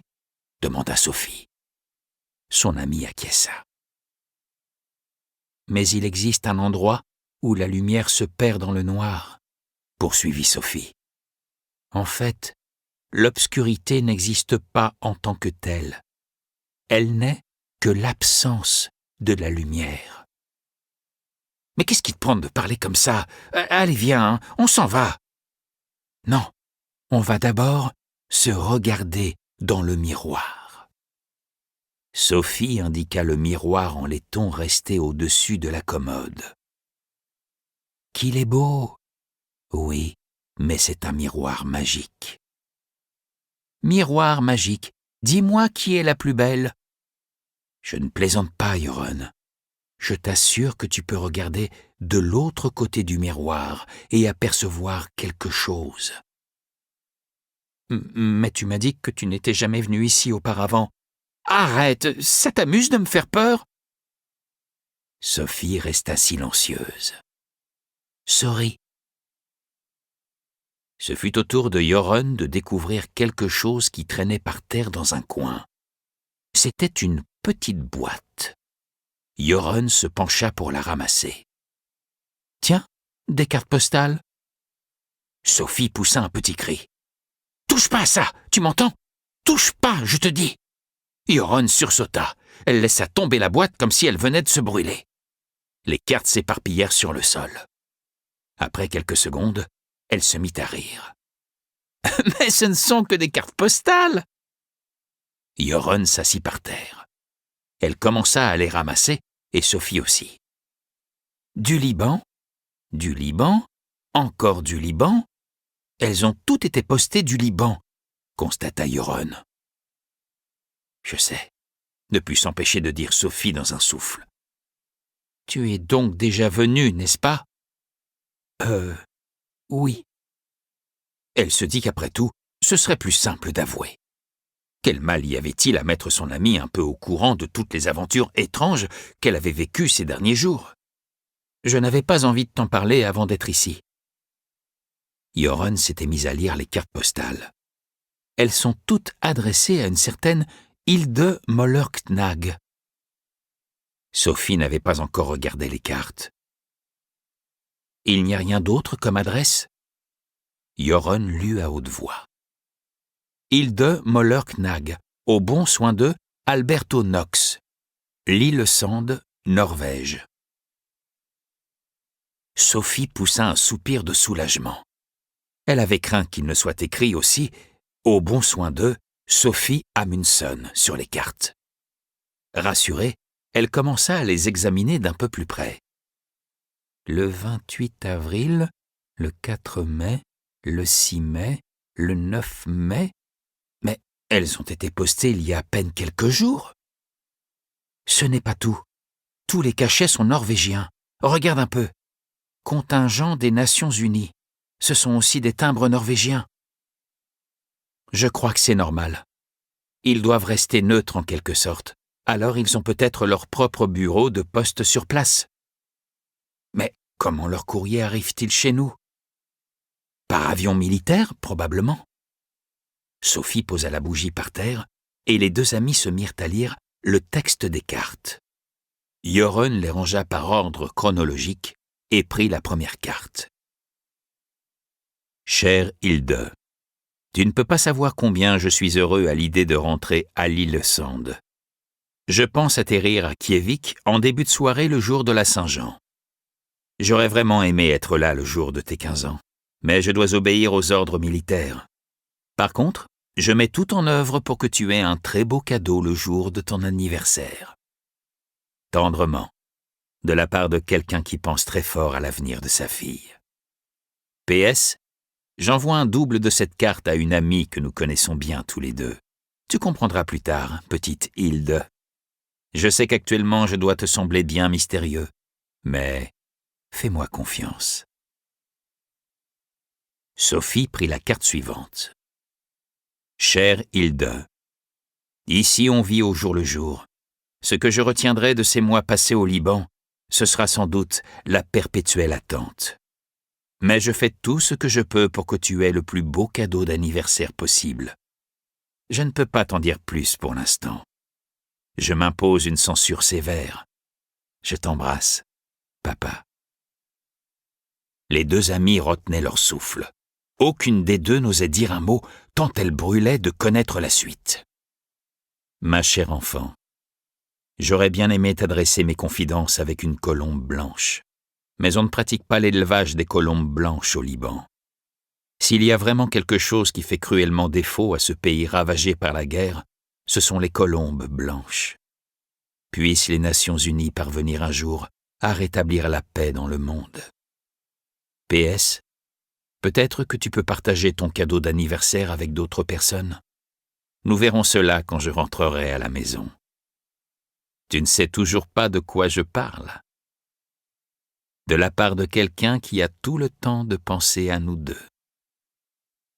Elles lirent ainsi 6 cartes, et il n'en resta plus qu'une. Chère Hilde, j'en ai tellement assez de toutes ces cachotteries à propos de ton cadeau d'anniversaire que je dois plusieurs fois par jour m'interdire de te téléphoner pour ne pas lâcher le morceau. C'est quelque chose qui ne cesse de grandir. Et comme tout ce qui devient de plus en plus grand, cela devient aussi de plus en plus difficile à garder pour soi. Ton papa qui t'embrasse. PS, tu rencontreras un jour une fille qui s'appelle Sophie. Pour que vous ayez l'occasion de vous connaître un peu au préalable, j'ai commencé à lui envoyer des doubles de toutes les cartes que je t'envoie. Ne crois-tu pas qu'elle commence à faire le rapprochement, Hilde chérie? Pour l'instant, elle n'en sait pas plus que toi. Elle a une amie qui s'appelle Jorun. Elle pourra peut-être l'aider. Après la lecture de cette dernière carte, les 2 amis se regardèrent droit dans les yeux. Jorun avait saisi le poignet de Sophie et le serrait. « J'ai peur, » dit-elle. « Moi aussi. » Quelle était la date du dernier cachet de la poste? Sophie examina à nouveau la carte. « Le 16 mai, » répondit-elle. « C'est aujourd'hui. »« Mais c'est impossible !» s'emporta Jorun. Elles observèrent soigneusement le cachet. Mais il n'y avait aucun doute possible. C'était bien 16 05 90. Ce n'est vraiment pas possible, insista Jorun. Et d'ailleurs, je n'arrive pas à comprendre qui a pu écrire tout ça. C'est forcément quelqu'un qui nous connaît. Mais comment avait-il deviné que nous viendrions ici précisément aujourd'hui? C'était Jorun qui avait le plus peur. Pour Sophie, cette histoire de Hilde et de son père n'était pas une nouveauté. « Je crois que ça vient du miroir en laiton. » Jorun fut à nouveau parcouru d'un frisson. « Tu ne veux quand même pas me faire croire que les cartes sortent du miroir à l'instant même où elles reçoivent le cachet d'un bureau de poste au Liban? Tu as une autre explication? Non, mais il y a ici autre chose de mystérieux. » Sophie se leva et plaça la bougie devant les 2 tableaux au mur. Jorun se pencha pour mieux les examiner. Berkeley et Bjerkeli. Qu'est-ce que ça signifie? Aucune idée. La bougie était sur le point de se consumer. « Allez, on s'en va, » dit Jorun. « Attends, je veux emporter le miroir. » Sur ces mots, Sophie alla le décrocher. Jorun protesta en vain. En sortant, il faisait exactement aussi sombre que peut l'être une nuit de mai. Le ciel laissait passer juste assez de lumière pour distinguer les silhouettes des arbustes et des arbres. Le lac reflétait modestement le ciel au-dessus de lui. Les 2 amis ramèrent lentement vers l'autre rive. Aucune des 2 n'avait le cœur à parler sur le chemin du retour, tant elles étaient plongées dans leurs pensées. De temps à autre, un oiseau s'envolait sur leur passage, où elles entendaient un hibou. À peine arrivées à la tente, elles se glissèrent dans leur sac de couchage. Jorun refusa catégoriquement l'idée de dormir avec le miroir à l'intérieur. Avant de s'endormir, elles tombèrent d'accord pour trouver que c'était déjà assez grave comme ça de le laisser dehors, juste à l'entrée de la tente. Sophie avait emporté les cartes postales et les avait rangées dans une poche latérale de son sac à dos. Elles se réveillèrent tôt le lendemain matin. Sophie fut la première à quitter son sac de couchage. Elle enfila ses bottes et sortit de la tente. Le grand miroir en laiton reposait dans l'herbe, couvert de rosée. Sophie l'essuya avec la manche de son pull-over et put enfin se regarder. Elle se détailla des pieds à la tête et ne trouva heureusement aucune nouvelle carte postée le jour même du Liban à côté. Sur le terrain dégagé, derrière la tente, flottaient dans le petit matin des lambeaux de brouillard, tels de petits coussins d'ouate. Les oiseaux chantaient à tue-tête, mais elle ne vit ni n'entendit aucun oiseau de grande envergure. Les deux amis enfilèrent un chandail et prirent leur petit déjeuner devant la tente. Très vite, la conversation revint sur le chalet du major et les mystérieuses cartes postales. Puis, elles démontèrent la tente et prirent le chemin du retour. Sophie portait le grand miroir sous le bras en s'arrêtant souvent pour souffler, car Yoron refusait de seulement toucher le miroir. En s'approchant des premières maisons, elles entendirent quelques détonations ici et là. Sophie pensa à ce que le père de Hilde avait écrit à propos du Liban ravagé par la guerre. Elle se rendit compte combien elle était privilégiée de pouvoir vivre dans un pays en paix. Ici, les détonations n'étaient que des pétards inoffensifs. Sophie invita Yoron à entrer boire un bon chocolat chaud. Sa mère posa 1000 questions pour tenter de savoir d'où venait le miroir.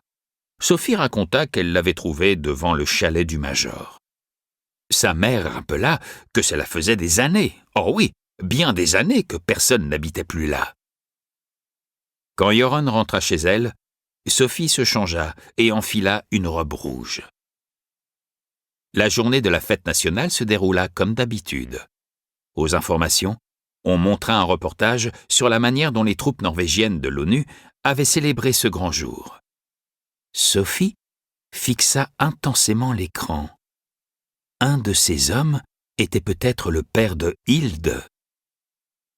La dernière chose que fit Sophie ce 17 mai fut d'accrocher le grand miroir dans sa chambre.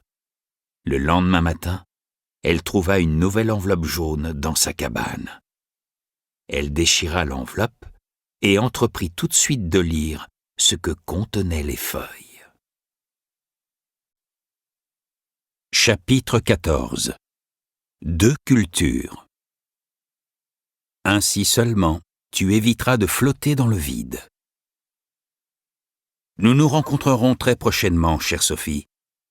Je savais bien que tu finirais par retourner au chalet du major. Aussi, y ai-je laissé les cartes du père de Hilde. C'était la seule façon d'être sûr qu'elles parviennent à Hilde. Ne t'inquiète pas de savoir comment les lui transmettre. Beaucoup d'eau aura coulé sous les ponts d'ici le 15 juin. Nous avons vu comment les philosophes de la période hellénistique ont rabâché les vieux philosophes grecs. C'était aussi une tentative pour en faire les fondateurs d'une nouvelle religion. Plotin n'était pas loin d'ériger Platon en sauveur de l'humanité. Cependant, nous savons qu'un autre sauveur est né en dehors du territoire gréco-romain, au milieu de la période dont nous venons de parler. Je pense à Jésus de Nazareth. Nous allons étudier dans ce chapitre l'influence grandissante du christianisme dans le monde gréco-romain, tout comme le monde de Hilde, lui aussi, est entré petit à petit dans notre monde. Jésus était juif, et les Juifs appartiennent à la culture sémitique. Les Grecs et les Romains appartiennent, eux, à la culture indo-européenne. Nous pouvons donc affirmer que la culture européenne a 2 racines. Avant d'examiner plus précisément l'influence grandissante du christianisme dans la culture gréco-romaine, attardons-nous un instant sur ces 2 racines. Les Indo-Européens. Avec le terme d'Indo-Européen, nous voulons désigner tous les pays et les cultures qui utilisent une langue indo-européenne. À part les langues finno-ougriennes, le lapon, le finnois, l'estonien et le hongrois, et le basque, c'est le cas de toutes les autres langues européennes.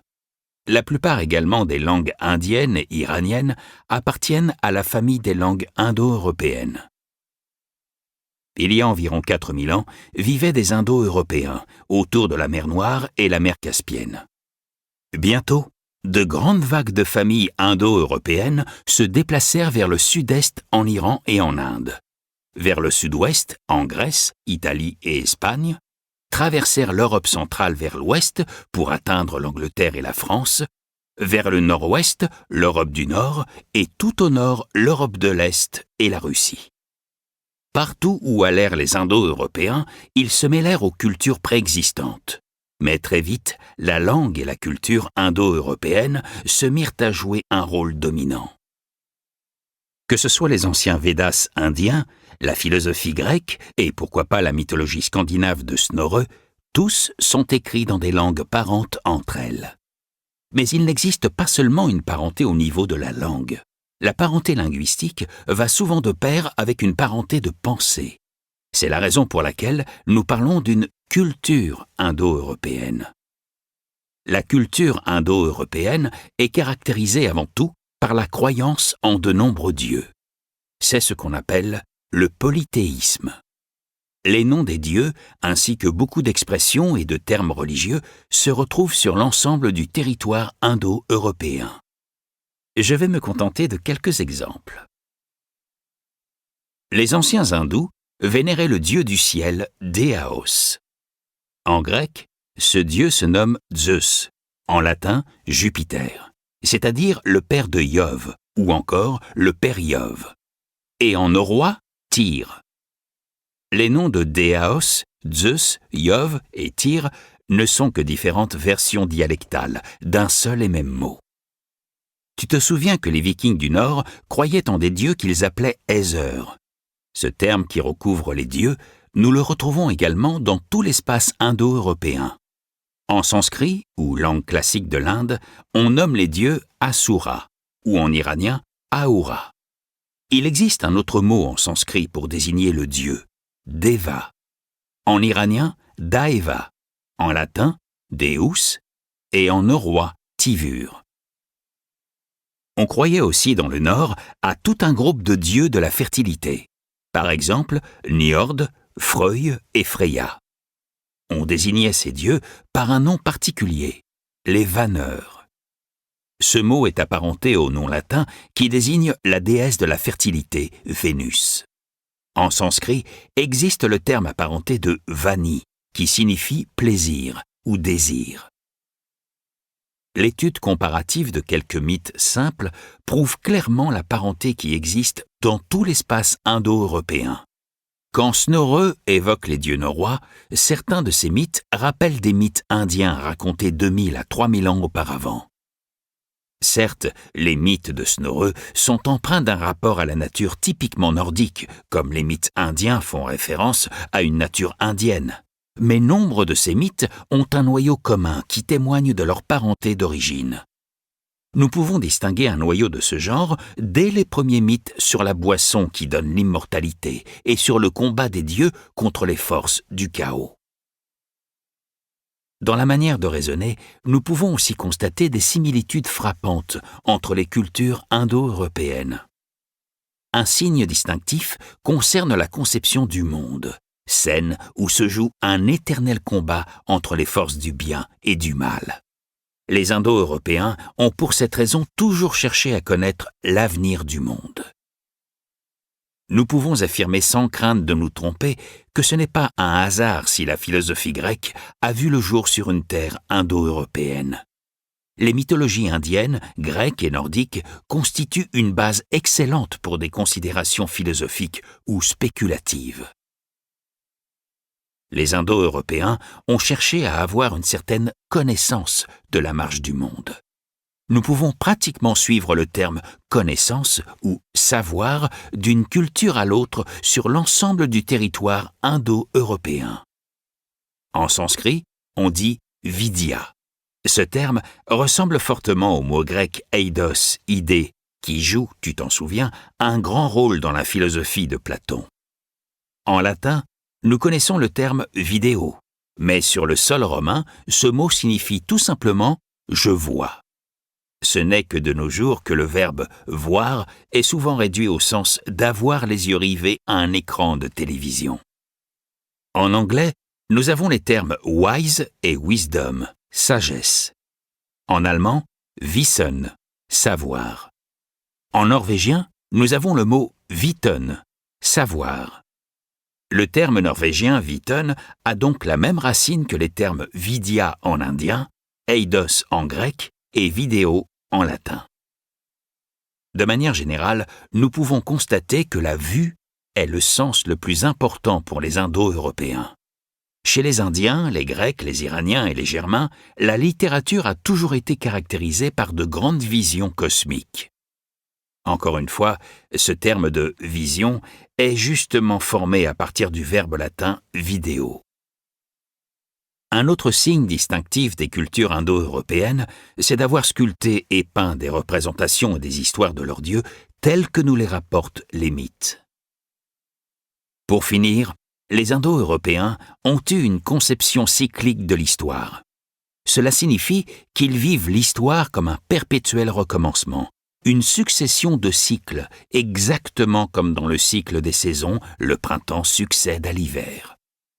L'histoire ne connaît donc ni commencement, ni fin. Il est souvent question de différents mondes qui naissent et disparaissent dans une succession éternelle de vie et de mort.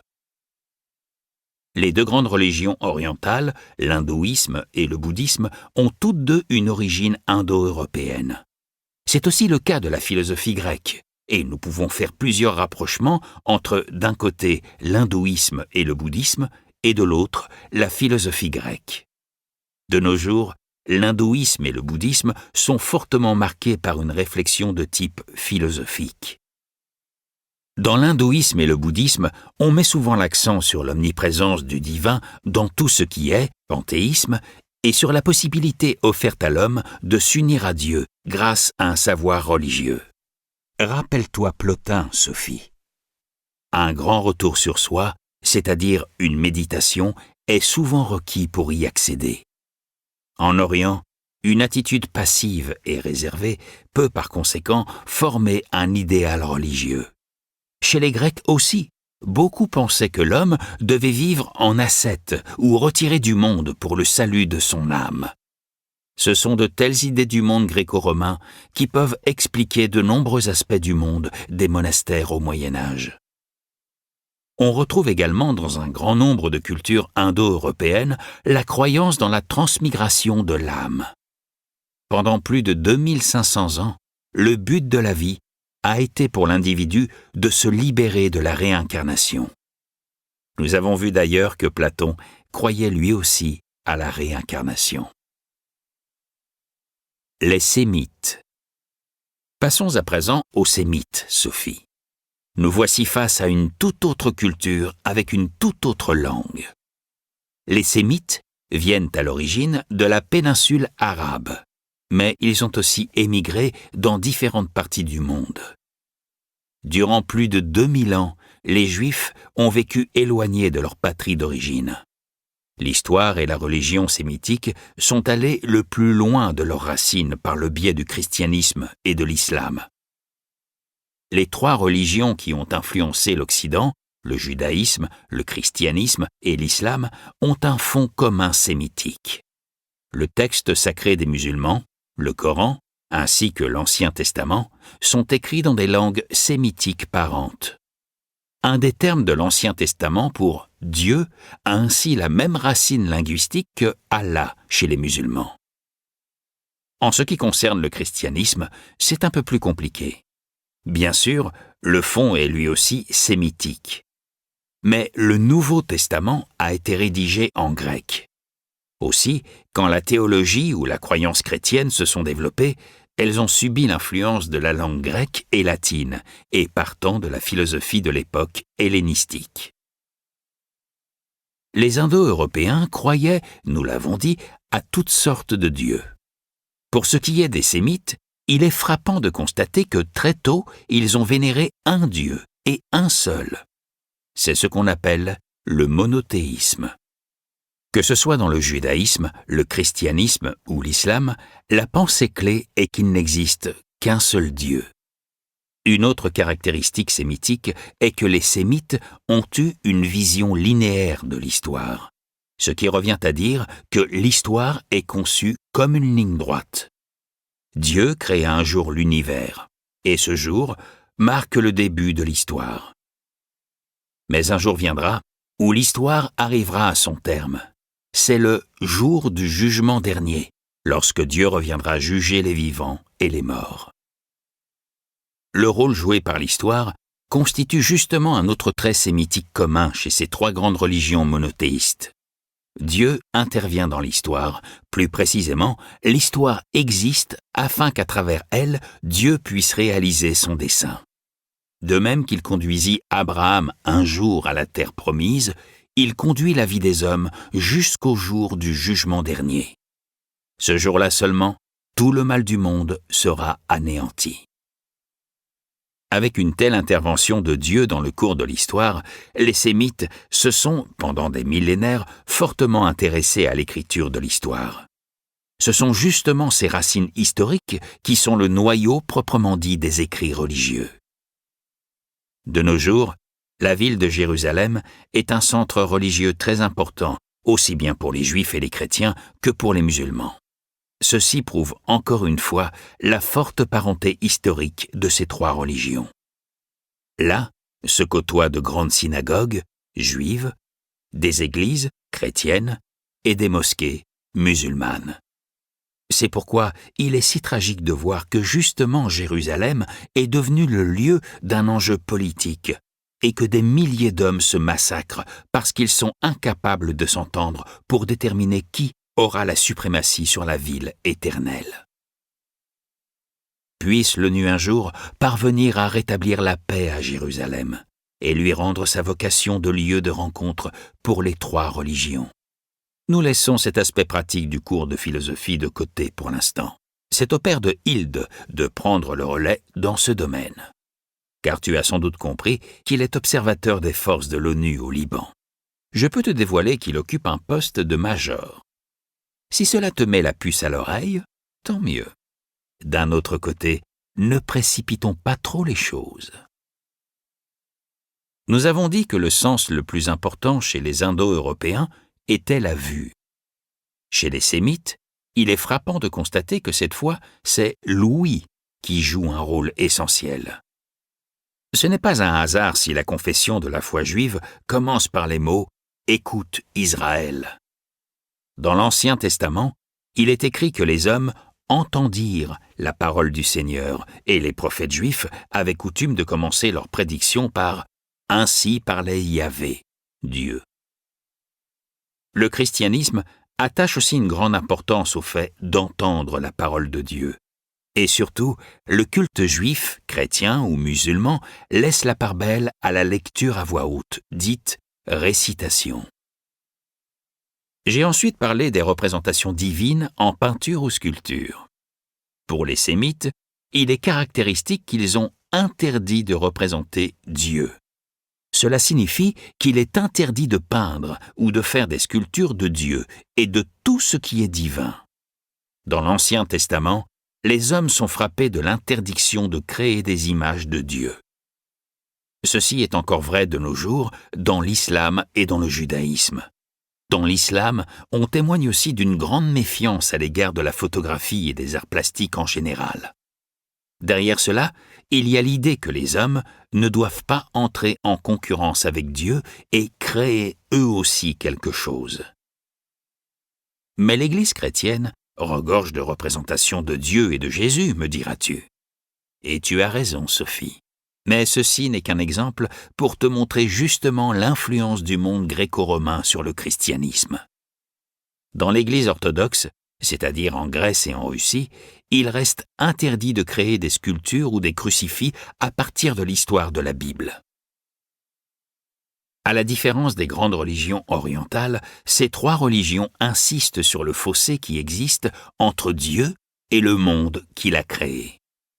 Le but n'est pas de sauver son âme du cycle des réincarnations, mais de connaître la rédemption du péché et de la faute. La vie religieuse est en outre beaucoup plus marquée par la prière, le prêche et la lecture des Écritures que par le retour sur soi et la méditation. Israël. Je ne vais pas essayer, ma chère Sophie, de rivaliser avec ton professeur d'histoire des religions, mais essayons quand même de résumer brièvement l'arrière-plan juif du christianisme. Tout commença avec la création du monde par Dieu. Tu en trouveras la description dans les toutes premières pages de la Bible. Mais les hommes, par la suite, se révoltèrent contre Dieu. La punition fut que Adam et Ève furent chassés du jardin de l'Éden, mais aussi que la mort fit son apparition dans le monde. La désobéissance des hommes envers Dieu est un leitmotiv dans toute la Bible. Si l'on feuillette le livre de la Genèse, nous entendons parler du déluge et de l'arche de Noé. Puis, nous apprenons que Dieu a conclu une alliance avec Abraham et les siens. Ce pacte, ou cet accord, prévoyait qu'ils seraient les envoyés de Dieu. En échange de quoi, Dieu promettait de protéger la descendance d'Abraham. L'alliance fut renouvelée plus tard lorsque Moïse reçut les 10 commandements sur le mont Sinaï, environ 1200 ans avant Jésus-Christ. Les Hébreux avaient alors été longtemps tenus en esclavage en Égypte, mais, avec l'aide de Dieu, le peuple hébreu fut ramené en Israël. En l'an 1000 avant Jésus-Christ, bien avant qu'il n'y ait la moindre philosophie grecque, nous entendons parler de 3 rois en Israël. Le premier était Saül, puis vint David, et après lui, le roi Salomon. Désormais, tout le peuple d'Israël était rassemblé dans un seul royaume et connut, tout particulièrement sous le règne de David, une période faste sur le plan politique, militaire et culturel. Quand un roi était choisi, il recevait l'onction par le peuple. C'est ainsi qu'on lui donnait le nom de Messie, Machia, qui signifie « loin ». Sur le plan religieux, le roi était considéré comme le messager de Dieu auprès du peuple. Les rois pouvaient pour cette raison porter également le nom de fils de Dieu, et le pays s'appelait le royaume de Dieu. Mais très rapidement, Israël s'affaiblit. Le royaume fut divisé en un royaume du nord, Israël, et un royaume du sud, Judée. En 722, le royaume du nord fut conquis par les Assyriens et perdit sa suprématie politique et religieuse. La situation ne fut guère plus brillante au sud. Le royaume du sud tomba entre les mains des Babyloniens en 586. Le temple fut détruit et toute une partie de la population déportée à Babylone. Cet exil sous le joug des Babyloniens dura jusqu'en 539, date à laquelle le peuple put retourner à Jérusalem et reconstruire le grand temple. Mais, à l'époque du début de l'ère chrétienne, les Juifs continuaient à être dominés.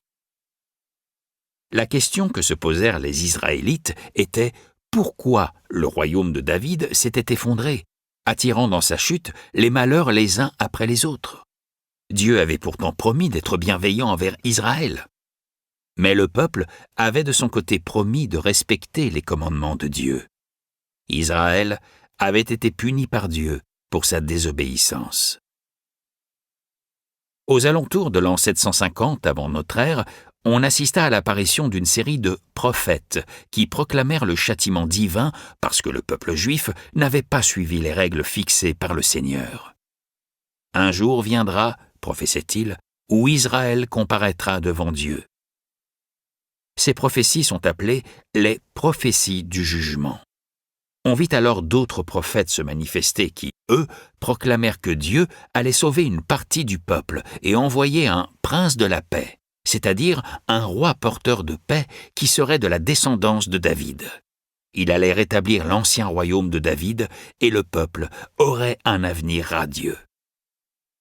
Le peuple qui marche dans les ténèbres verra une grande lumière, dit le prophète Isaïe. Et au-dessus de ceux qui vivent au pays des ombres, la lumière jaillira. Ce genre de prophétie s'appelle les prophéties du salut. Comprenons bien, le peuple d'Israël vivait heureux sous le roi David.